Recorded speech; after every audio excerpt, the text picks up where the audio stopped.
Hello students, ये आपका part 6 video इस चैप्टर का। पार्ट 6 वीडियो में हम लोग चैप्टर पढ़ रहे हैं विद्युत धारा यानी कि इलेक्ट्रिक करंट। और आज का हमारा पहला टॉपिक है प्रतिरोधकों प्रतिरोधकों का समूहन। प्रतिरोधकों का समूहन अंग्रेजी में क्या कहेंगे इसे? Grouping of resistors. Grouping of resistor. देखिए, प्रतिरोधकों के समूहन का तात्पर्य यह है कि दो या दो से अधिक प्रतिरोधकों को एक दूसरे से जोड़ना। तो इसको जोड़ने के लिए कई सारी विधियां होती हैं। प्रतिरोधकों का समूहन का मतलब समझ गए कि दो या दो से अधिक प्रतिरोधकों को एक दूसरे से जोड़ देना। अब वो उनको जोड़ने के लिए कई सारी विधियां होती हैं एक दूसरे से, लेकिन हम लोग यहां पर दो ही विधि के बारे में बात करने वाले हैं। तो पहली विधि जो है, जिसे हम लोग कहते हैं श्रेणी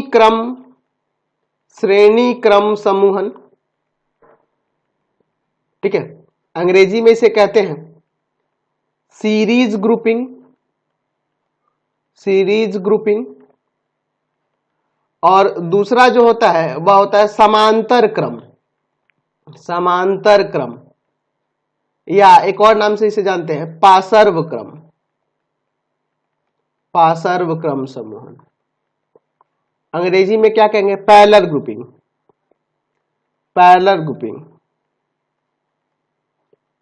ग्रुपिंग। तो चलिए हम लोग क्या करते हैं, पहले दोनों को समझ लेते हैं कि श्रेणी क्रम समूहन क्या होता है, समांतर क्रम समूहन क्या होता है, और उसके बाद हम लोग इसमें आगे चल के कुल समतुल्य प्रतिरोध निकालना सीखेंगे जब श्रेणी क्रम में एक से अधिक प्रतिरोधकों को जोड़ा जाएगा, या समांतर क्रम में एक से अधिक प्रतिरोधकों को जोड़ा जाएगा तो उसका समतुल्य प्रतिरोध क्या होगा, उसके लिए भी हम लोग यहाँ पे सूत्र ज्ञात करेंगे। तो चलिए एक एक करके दोनों को देखते हैं। तो हमारा पहला है श्रेणी क्रम समूहन। अंग्रेजी में क्या कहेंगे? Series grouping. ठीक है, चलिए तो इसके लिए मैं यहां पर परिपथ आरेख एक बना लेता हूं, जिसमें मैं तीन प्रतिरोधकों को लेकर क्या करता हूं, श्रेणी क्रम में जोड़ता हूं। ठीक है, समझिए यहां पे मैं फिगर पहले आपको दिखा देता हूं, फिर आपको अच्छे से एक्सप्लेन करके बताऊंगा। चलिए ठीक है, हम लोग क्या करते हैं, यहां पर एक प्रतिरोधक ले लिए, इनके सिरे को ले लेते हैं, यहाँ पे ये ए ले लेते हैं, यहाँ पर बी ले लेते हैं। ठीक है, दूसरा प्रतिरोधक यहाँ पे लगा दिया जिसका सिरा एक बी है और दूसरा सी है। ठीक है, यहाँ पे एक प्रतिरोधक लगा दिया जिसका एक सिरा यहाँ पे सी ले लिए, यहाँ पे डी ले लिए। अब समझिए, हमने तीन प्रतिरोधक लिए और तीनों प्रतिरोधकों को श्रेणी क्रम में जोड़ दिया। एक ही क्रम में है ना जी, सीरीज में आपको दिख रहे हैं। अब देखिए, अब मैं क्या करता हूं, यहां पे एक बैटरी लगा देता हूं। ठीक है, यहां पे हम लोग एक बैटरी लगा देते हैं, इधर पॉजिटिव और इधर निगेटिव। यहां पे हम एक स्विच भी ले लेते हैं, ऐसे स्विच हो गया। अब समझिए, यहां पे अब ये जो प्रतिरोधक है इनका कुछ ना कुछ प्रतिरोध होगा। मैं मान लेता हूं कि इस प्रतिरोधक AB का प्रतिरोध जो है R1 है, इसका BC का R2 है और CD का यहाँ पे R3 है। ठीक है, ठीक। अब इनका प्रतिरोध है R1, R2 और R3। हम लोग ये मान लेते हैं कि यहाँ जो हमने बैटरी कनेक्ट किया है वह उसका विभवांतर जो है V है। विभवांतर क्या है आपका? V है। अब हम इसमें धारा प्रवाहित करेंगे, तो मान लेते हैं कि वह धारा I है। तो जाहिर सी बात है इसमें से धारा प्रवाहित होगी, क्योंकि देखो ये सही से कनेक्ट है, तो धारा का प्रवाह ऐसे होगा। अब देखिए, तो हम यहां पे अगर हम लोग यहाँ पे चेक करें कि A और B के बीच यानी कि इस प्रतिरोधक का विभवांतर के बारे में बात करें तो मान लेते हैं कि इसका विभवांतर V1 है। ठीक है, इसका विभवांतर क्या है? V1 है। B2C यानी कि इस BC का विभवांतर हम लोग यहाँ पे क्या ले लेते हैं? V2 ले लेते हैं। और इसका विभवांतर क्या ले लेते हैं? यहाँ पे V3 ले लेते हैं। समझे ना क्या किए? मैंने तीनों प्रतिरोधक का विभवांतर लिख लिया। ठीक है, चलिए तो चलिए पहले ये सब चीज हम लोग यहां लिख लेते हैं जो जो हमने किया है। तो हमने क्या किया है? माना AB, BC और CD तीन प्रतिरोधक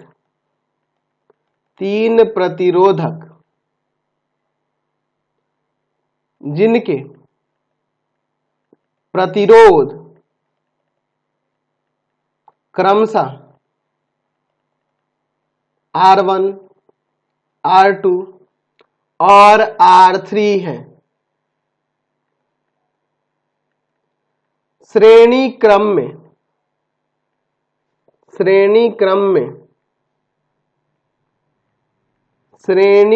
में जुड़े हुए हैं। देख रहे हैं? तीन प्रतिरोधक है आपके, AB है, BC है और CD है, जिनके प्रतिरोधक हमने क्या लिए है? R1, R2 और R3 लिए। समझ गए? अच्छा, अब इसके बाद क्या करते हैं? हमने यह माना है कि माना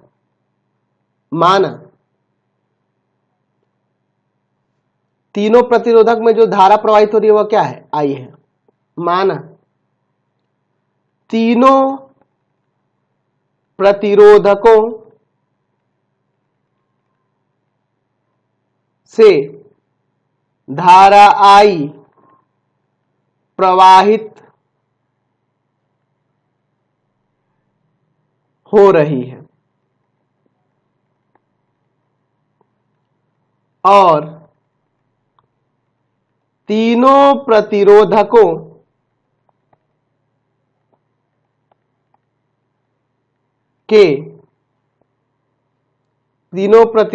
के सिरों के बीच विभवांतर क्रमशः हमने क्या लिया है?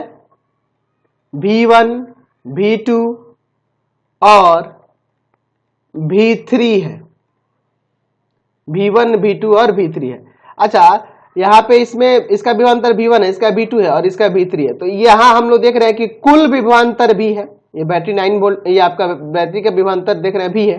तो हम लोग यहाँ पे लिख सकते हैं कि V बराबर में हो जाएगा V1 plus V2 plus V3। ठीक है, समझ रहे ना? तो आप यहां से ये भी याद रखना कि अगर श्रेणी क्रम में समूहन हुआ हो तो धारा के मान में कोई परिवर्तन नहीं होता है। इस प्रतिरोधक के लिए भी आपकी धारा आई ही होगी, इसके लिए भी आई ही होगी और इसके लिए भी आई ही होगी। देख रहे ना? तीनों प्रतिरोधकों से धारा I प्रवाहित हो रही है। ठीक है, धारा में कोई परिवर्तन नहीं आएगा, लेकिन विभवांतर बदल जाएगा। देख रहे ना? बट गया है अलग अलग। ये कुल विभवांतर हमारा भी था, लेकिन यहां अलग अलग बट गया है। V1 इसके लिए हो गया, इसके लिए V2 हो गया, इसके लिए V3 हो गया। समझ रहे ना? चलिए, अब हम लोग ओम के नियम से जानते हैं। ओम का नियम मैंने बताया था, तो उसके अनुसार हम लोग जानते हैं कि V इक्वल टू होता है I इंटू R। फॉर्मूला जानते हैं ना? V इक्वल टू क्या होता है? I into R। समझ रहे हैं बात को? विभवांतर धारा और प्रतिरोध के विभवांतर जो होता है धारा और प्रतिरोध के गुणनफल के बराबर होता है। ठीक है, तो यहां जो ये विभवांतर भी आप देख रहे हैं, ये है, ये विभवांतर भी है, कुल विभवांतर है, और यहां पे धारा I ये है, और R क्या होना चाहिए? यहां कुल प्रतिरोध होना चाहिए। कुल प्रतिरोध यानी इन तीनों से जो प्रतिरोध उत्पन्न हो रहा है वो, यानी उसे हम लोग समतुल्य प्रतिरोध कहेंगे। उसे क्या कहेंगे? कुल जो प्रतिरोध होगा वो क्या होगा? समतुल्य प्रतिरोध। और समतुल्य प्रतिरोध जो होगा समतुल्य प्रतिरोध, वो समतुल्य प्रतिरोध देख रहे हैं कि ये सीरीज ग्रुपिंग के लिए हम लोग कर रहे हैं, इसलिए हम लोग इसको आर एस से सूचित करेंगे। आर एस क्या है? यहाँ पे समतुल्य प्रतिरोध है, जो इसमें लगे तीनों प्रतिरोधकों से उत्पन्न हो रहा है। ठीक है, कुल जो प्रतिरोध, तो इसे हम लोग आर एस से इसलिए सूचित करते हैं क्योंकि ये श्रेणी क्रम में जुड़ा है, तो एस फॉर सीरीज हो गया और आर प्रतिरोध के लिए, प्रतिरोधक के लिए हो गया। समझ गए ना? चलिए अब इसके बाद देखिए, अब हम लोग अगर एक एक करके देखें, अगर मैं बात करूं इस ए बी प्रतिरोधक के लिए, तो उसका देख रहा हूं मैं कि उसका विभवांतर V1 है, तो V1 बराबर में हो जाएगा, धारा तो ये धारा में कोई परिवर्तन नहीं होगा I, और उसका जो प्रतिरोध है वह क्या है? R1 है, तो V1 बराबर क्या हो जाएगा? IR1। ठीक है, इसे समीकरण 1 मान लेते हैं। और V2 बराबर क्या हो जाएगा? IR2। अगर V2 की बात करें तो इसका धारा तो वही रहेगा ही, लेकिन जो प्रतिरोध होगा वो R2 है, तो V2 बराबर IR2। V3 बराबर में इसी तरह से क्या हो जाएगा? IR3। अब तीनों समीकरणों को जोड़ देते हैं। समीकरण 1, 2 तथा 3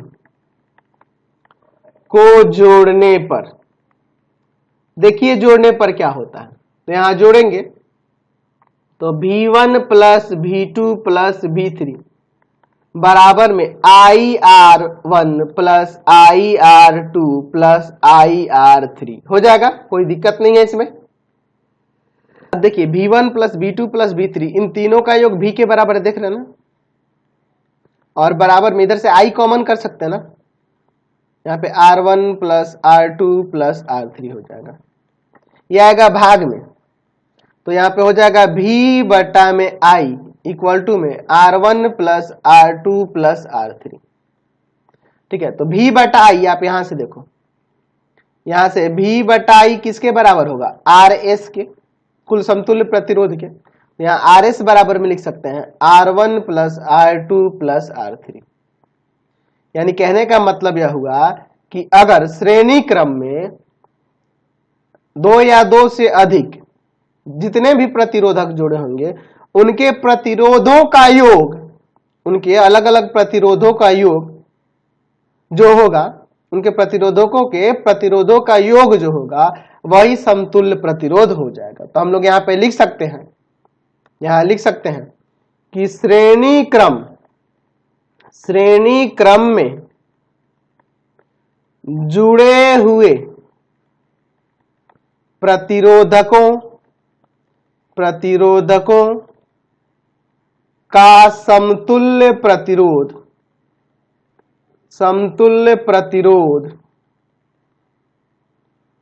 उन प्रतिरोधकों के अलग अलग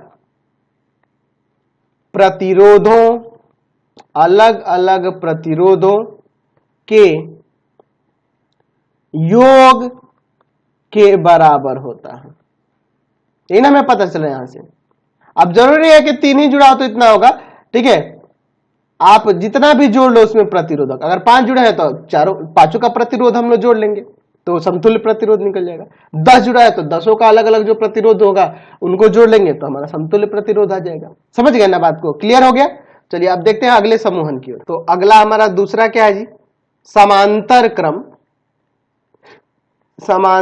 क्रम या पार्श्व क्रम भी लिख सकते हैं, पार्श्व क्रम समूहन। अंग्रेजी में इसे पैरेलल ग्रुपिंग कहते हैं, पैरेलल ग्रुपिंग। तो चलिए हम लोग पहले समांतर क्रम समूहन करके देखते हैं। 3 ही प्रतिरोध हम लोग ले लेते हैं, है ना, 3 प्रतिरोधक लेके हम लोग चेक करते हैं। 3 प्रतिरोधक ले लेते हैं। चलो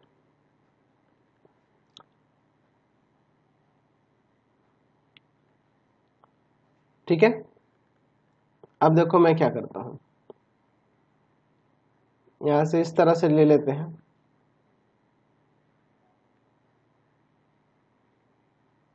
फिगर पहले बना लेते हैं, 3 प्रतिरोधक लेकर हम लोग इसको दर्शाएंगे।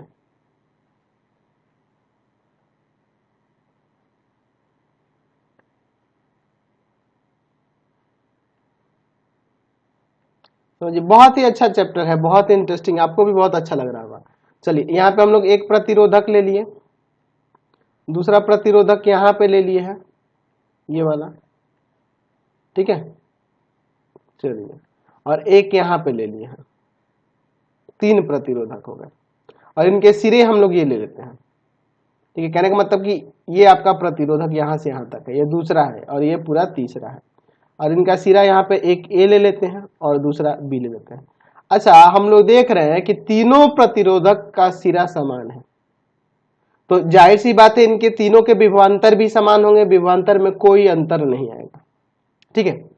चलिए अब इसमें हम लोग बैटरी लगा देते हैं, स्विच लगा देते हैं।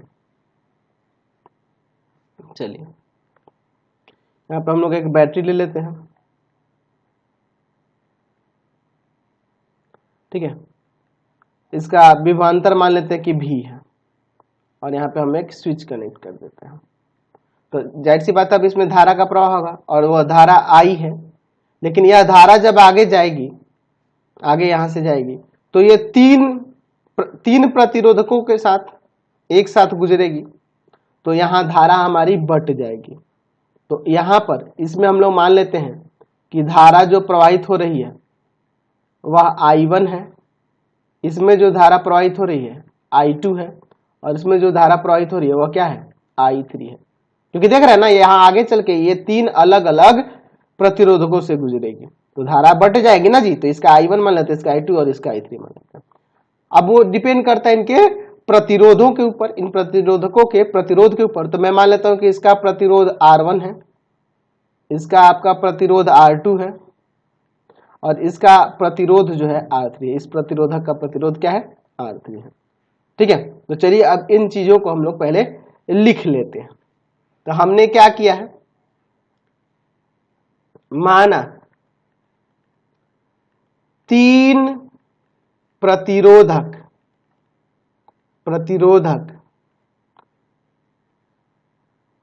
बिंदु ए और या ए तथा बी के बीच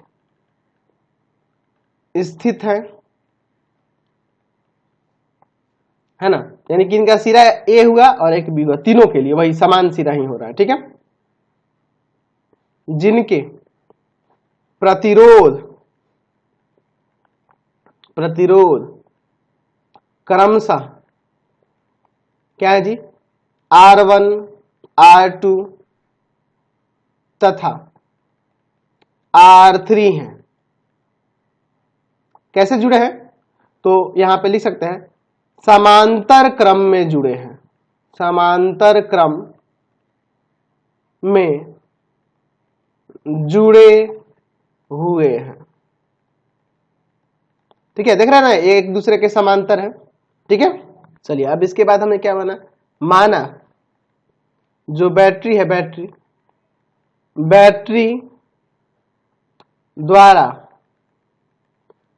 प्रवाहित धारा I है, जिसका विभवांतर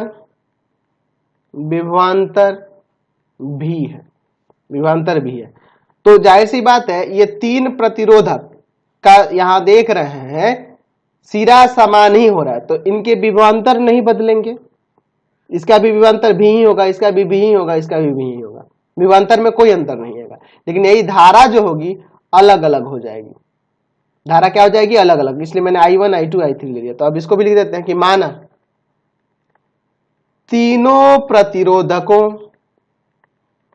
प्रतिरोधकों से प्रवाहित धारा क्रमशः I1 I2 तथा I3 है। तो इसलिए हम यहाँ पे I बराबर में यानी कि कुल धारा बराबर में लिख सकते हैं I1 plus I2 plus I3 लिख सकते हैं ना। अच्छा, अब हम लिखते हैं ओम के नियम से हम लोग जानते हैं कि I बराबर में होता है V बटा R। ठीक है, तो यहां I क्या है, आपकी कुल धारा है, और V क्या है, कुल विभवांतर है, बैटरी का विभवांतर है। तो यहाँ पे ये R क्या होना चाहिए, कुल प्रतिरोध होना चाहिए। इन तीनों प्रतिरोधकों का कुल प्रतिरोध यानी उसे हम लोग समतुल्य प्रतिरोध कहेंगे। तो चूंकि ये पैरेलल ग्रुपिंग हो रहा है, समांतर क्रम समूहन है, तो इसलिए हम लोग इसके बेस में P दे देंगे। यानी RP का मतलब क्या है, यहाँ पे समतुल्य प्रतिरोध, पैरेलल ग्रुपिंग का समतुल्य प्रतिरोध इसे कहेंगे। ठीक है, चलिए अब देखिए इसके बाद। अच्छा, उसी तरह से अगर मैं यहां पे देख रहा हूं कि पहले वाले प्रतिरोधक में धारा प्रवाहित हो रही है I1, तो I1 बराबर में, अच्छा उसका विभवांतर तो भी ही होगा इस प्रतिरोधक का, और प्रतिरोध R1 दिया है, तो I1 बराबर में V बटा R1 हो जाएगा समीकरण 1।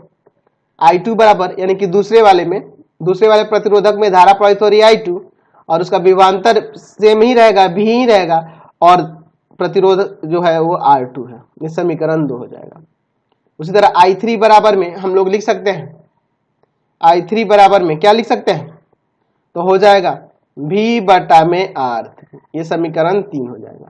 अब तीनों को जोड़ लेते हैं, समीकरण 1, 2 तथा समीकरण 1, 2 तथा समीकरण 3 को समीकरण 1, समीकरण 2 तथा समीकरण 3 को जोड़ने पर चलिए देखते हैं जोड़कर क्या होता है।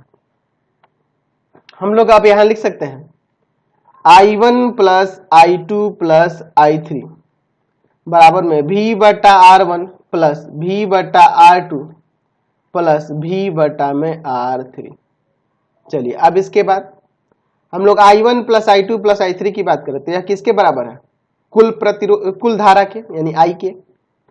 यहां से V कॉमन हो जाएगा, तो 1 बटा R1 प्लस 1 बटा R2 प्लस 1 बटा R3, ये आएगा डिवाइड में, है ना जी, तो डिवाइड में ले जाएंगे तो हो जाएगा I बटा में V बराबर में 1 बटा R1 प्लस 1 बटा R2 प्लस 1 बटा R3। इसको नीचे कर देते हैं I को, तो 1 बटा में V बटा I हो जाएगा। यहाँ 1 बटा R1 प्लस 1 बटा R2 प्लस 1 बटा में R3। ठीक है, अब इसके बाद देखिए मैं यहां पर देख रहा हूं V बटा I, तो अगर मैं ये ओम का नियम जो मैं ऊपर लाया हूं, यहाँ अगर V बटा I करूं, इधर इसको लाऊं इसको इधर ले आऊं, तो RP बराबर में यानी कि ये जो समतुल्य प्रतिरोध होगा वह V बटा I के बराबर नहीं हो जाएगा। तो इसके जगह पे मैं क्या कर दूंगा, RP लिख सकता हूं ना जी, V बटा I की जगह, तो हो जाएगा 1 बाई RP बराबर में 1 by R1 plus 1 by R2 और प्लस 1 बाई R3। तो R1 R2 R3 तीनों प्रतिरोधकों के प्रतिरोध थे, और ये RP क्या है, कुल समतुल्य प्रतिरोध है। तो यहां से हमें क्या ज्ञात हो रहा है, तो हम यहाँ देख रहे हैं कि समांतर क्रम में जुड़े हुए प्रतिरोधकों का समतुल्य प्रतिरोध उनके व्युत्क्रमों, है ना, उन प्रतिरोध, है ना, क्या देख रहे हैं, समतुल्य प्रतिरोध जो रहा है उस समतुल्य प्रतिरोध का व्युत्क्रम किसके बराबर हो रहा है, उनके अलग अलग प्रतिरोधकों के व्युत्क्रम के योग के बराबर हो रहा है। तो हम लोग यहां लिख सकते हैं कि समांतर क्रम में जुड़े हुए प्रतिरोधकों के समतुल्य प्रतिरोध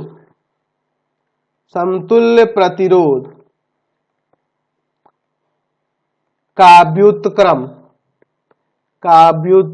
देख रहे हैं ना, समतुल्य प्रतिरोध का व्युत्क्रम उन प्रतिरोधकों के अलग अलग प्रतिरोधों के व्युत्क्रमों, अलग अलग प्रतिरोधों के व्युत्क्रमों के योग के बराबर होता है, योग के बराबर होता है। समझ गए? कोई दिक्कत नहीं है। तो हमारे घरों में जो वायरिंग होती है ना, वो समांतर क्रम में ही होती है। घरों में जो वायरिंग की जाती है वो कैसे होती है? समांतर क्रम में होती है। क्योंकि समांतर क्रम में एक्चुअल में होता क्या है कि जो प्रतिरोध होता है वो कम हो जाता है श्रेणी क्रम से। आप सोचो, जब श्रेणी क्रम में, समझ लो तीनों, दोनों में अंतर क्या है। जब श्रेणी क्रम में मान लो हम लोग 3 प्रतिरोधक को जोड़ दिए इस तरह से, तो एक्चुअल में क्या होता है कि इसका प्रतिरोध बढ़ जाता है इसके अपेक्षा। अगर समांतर क्रम में होगा तो प्रतिरोध कम होता है और श्रेणी क्रम में अधिक होता है। अगर दोनों में अंतर पूछे तो हम लोग कई सारा अंतर बता सकते हैं। पहला अंतर तो यही हो जाएगा कि जो आपका श्रेणी क्रम में जुड़ा होता है, तो इसमें मैं लिख दूंगा कि ये जो सूत्र प्राप्त हो रहा था कि श्रेणी क्रम में जुड़े हुए प्रतिरोधकों का समतुल्य प्रतिरोध उनके प्रतिरोधों के अलग अलग प्रतिरोधों के योग के बराबर होता है, और इसमें इसकी परिभाषा लिख देंगे। दूसरा अंतर कि इसमें समतुल्य प्रतिरोध अधिक होता है, इसमें समतुल्य प्रतिरोध कम होता है। ठीक है। अगर मान लीजिए अगर यहाँ पे कोई स्विच लगाया जाए, यहाँ पे मैं कोई स्विच लगा दूं और मैं इसको ऑन कर दूं तो परिपथ टूट जाएगा, तो यहाँ धारा का प्रवाह ही बंद हो जाएगा पूरी तरह से। और इसमें हम लोग क्या करेंगे, अलग अलग स्विच लगा सकते हैं, यहाँ भी लगा सकते हैं, यहाँ भी लगा सकते हैं, यहाँ भी लगा सकते हैं। तो जिसको चाहेंगे जिसको चाहेंगे वही बंद कर सकते हैं आसानी से। ठीक है। तो यही हमें श्रेणी क्रम और समांतर क्रम में फायदे दिख रहे हैं कि यहाँ अलग अलग हो जाएगा, है ना। ऐसा नहीं है अब इसमें एक को बंद करेंगे तो सारा बंद हो जाएगा, है कि नहीं। और इसमें सेपरेटली हम लोग ऑन ऑफ कर सकते हैं। अब जरूरी है कि यहाँ पे प्रतिरोधक ही लगाए। अब यहाँ पे कोई मान लो बल्ब लगा हो, यहाँ पे भी लगा हो, यहाँ पे फैन लगा हो, है ना, तो अलग अलग स्विच रहेगा तो हम लोग आसानी से काम कर सकते हैं ना हमारा, है ना। एक ही परिपथ टूटेगा जिसके कारण वही सिर्फ ऑफ होगा, बाकी सब चलते रहेगा। तो यही सब अंतर है, इसमें बहुत सारे अंतरों को आप यहाँ पे लिख सकते हो। समझ गए? तो फिलहाल अब इस वीडियो में इतना ही रहने देता हूँ। नेक्स्ट वीडियो में आगे हम लोग बात करेंगे। आपको हमारे 3 चैनलों को सब्सक्राइब करना होगा।